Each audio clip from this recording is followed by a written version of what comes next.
I am Robyn Nisbet. I am a fourth year textile design student, just graduated. I specialise in natural dyeing and print. It's called Paradigm Shift because it is a paradigm shift. It's about changing the perceptions of natural dyeing within a sort of commercial context. I got really interested in this when I looked at the Greenpeace 2020 Toxics Free Challenge, where basically Greenpeace challenged big companies like Nike to try and cut toxic dyes and things out of their processes by 2020.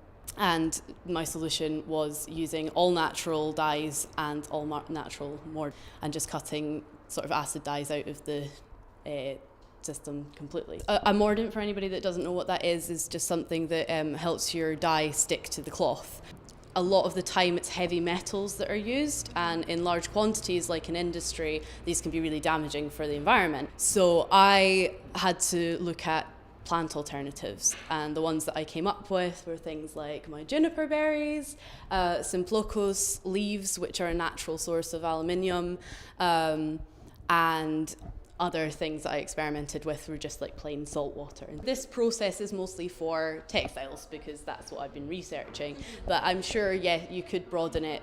I have to print onto protein fibers, so what that means is your wool and silk, whereas you can print onto cellulose fibers, which are linen and cotton, but it comes out a lot lighter, just you wouldn't get the nice vibrant red. So. Price-wise, do you think, because this is natural made, so is it more expensive than normal dye, or? It's a funny one. It's probably about level with your normal acid dyes that you'd use.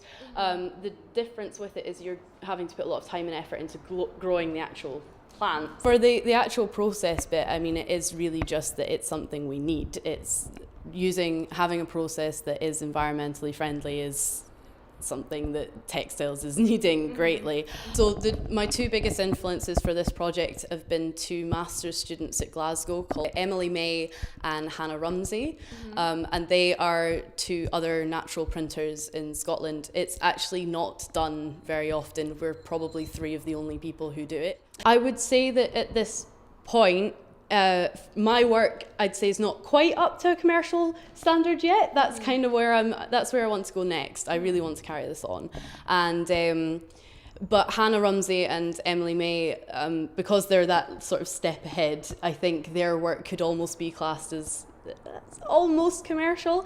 I like to call it artisanal commercialism because it's always going to have to be rooted in, like with the artisan, it's always going to have to be a very hands-on process. After graduating, I really want to apply for designer in residence at DGCAD, which would just basically mean that I get a studio, I help the tutors out a couple of days a week and things like that. And yes, I want to carry on this as my practice, natural dyes, and exploring it even further. Also want to apply to the V&A. I'm doing a lot of work with Matthew Jarron, who is the museums curator for the University of Dundee. So I've volunteered as to help out with the archives basically, and hopefully that'll stand me in good stead with the V&A. So what was your best memory at DJCAD? Overall, that's a tricky one, to be honest. I think opening up my letter and finding out I had a first. Thank you. But I've loved my entire experience at DJCAD. It's been tough, but it's worth it in the end. Yeah, I mean, couldn't fault DJCAD at all, really. I've been an ambassador for a while, and I wouldn't be an ambassador for no reason. So. They do an incredible job here. I mean, the facilities and everything are fantastic. The tutorage is amazing. So, last question. If you can have one advice for younger students, what would it be? Oh, that's a tough one. Do something that you love. Do something that you're really interested in. That's the key thing. As long as you love your work, at the end of the day, it doesn't actually matter what anybody else thinks. As long as you're putting 100% in and you love what you're producing, that's it.